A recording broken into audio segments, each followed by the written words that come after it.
भगवान कृष्ण ने जब देह छोड़ा तो उनका अंतिम संस्कार किया गया। उनका सारा शरीर तो 5 तत्व में मिल गया, लेकिन उनका हृदय बिल्कुल सामान्य एक जिंदा आदमी की तरह धड़क रहा था और वो बिल्कुल सुरक्षित था।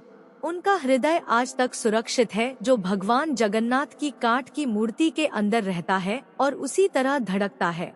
ये बात बहुत कम लोगों को पता है। महाप्रभु जगन्नाथ श्री कृष्ण को कलयुग का भगवान भी कहते हैं।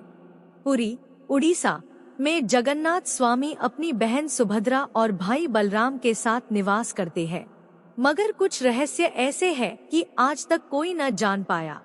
हर 12 साल में महाप्रभु की मूर्ति को बदला जाता है। उस समय पूरे शहर में ब्लैकआउट किया जाता है, यानी पूरे शहर की लाइट बंद की जाती है।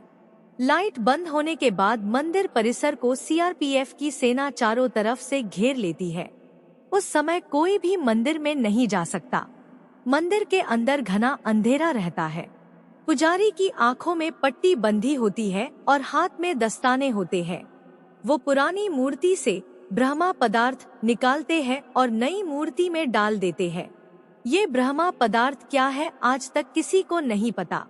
इसे आज तक किसी ने नहीं देखा। हजारों सालों से ये एक मूर्ति से दूसरी मूर्ति में ट्रांसफर किया जा रहा है। ये एक अलौकिक पदार्थ है जिसको छूने मात्र से किसी इंसान के जिस्म के चिथड़े उड़ जाए। इस ब्रह्मा पदार्थ का संबंध भगवान श्री कृष्ण से है, मगर ये क्या है कोई नहीं जानता। ये पूरी प्रक्रिया हर 12 साल में एक बार होती है। उस समय सुरक्षा बहुत ज्यादा होती है, मगर आज तक कोई भी पुजारी ये नहीं बता पाया कि महाप्रभु जगन्नाथ की मूर्ति में आखिर ऐसा क्या है। कुछ पुजारियों का कहना है कि जब हमने उसे हाथ में लिया तो खरगोश जैसा उछल रहा था। आंखों में पट्टी थी, हाथ में दस्ताने थे, तो हम सिर्फ महसूस कर पाए। आज भी हर साल जगन्नाथ यात्रा के उपलक्ष्य में सोने की झाड़ू से पुरी के राजा खुद झाड़ू लगाने आते हैं।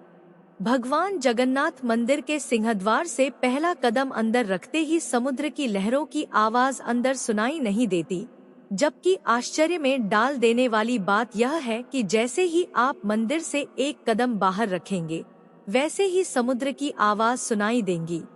आपने ज्यादातर मंदिरों के शिखर पर पक्षी बैठे उड़ते देखे होंगे, लेकिन जगन्नाथ मंदिर के ऊपर से कोई पक्षी नहीं गुजरता। दिन में किसी भी समय भगवान जगन्नाथ मंदिर के मुख्य शिखर की परछाई नहीं बनती। भगवान जगन्नाथ मंदिर के 45 मंजिला शिखर पर स्थित झंडे को रोज बदला जाता है। ऐसी मान्यता है कि अगर एक दिन भी झंडा नहीं बदला गया तो मंदिर 18 सालों के लिए बंद हो जाएगा।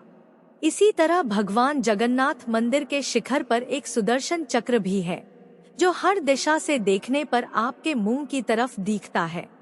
भगवान जगन्नाथ मंदिर की रसोई में प्रसाद पकाने के लिए मिट्टी के 7 बर्तन एक दूसरे के ऊपर रखे जाते हैं, जिसे लकड़ी की आग से ही पकाया जाता है। इस दौरान सबसे ऊपर रखे बर्तन का पकवान पहले पकता है और सबसे नीचे का सबसे बाद में। भगवान जगन्नाथ मंदिर में हर दिन बनने वाला प्रसाद भक्तों के लिए कभी कम नहीं पड़ता, लेकिन हैरान करने वाली बात यह है कि जैसे ही मंदिर के पाट बंद होते हैं, वैसे ही प्रसाद भी खत्म हो जाता है। ये सब बड़े आश्चर्य की बात है।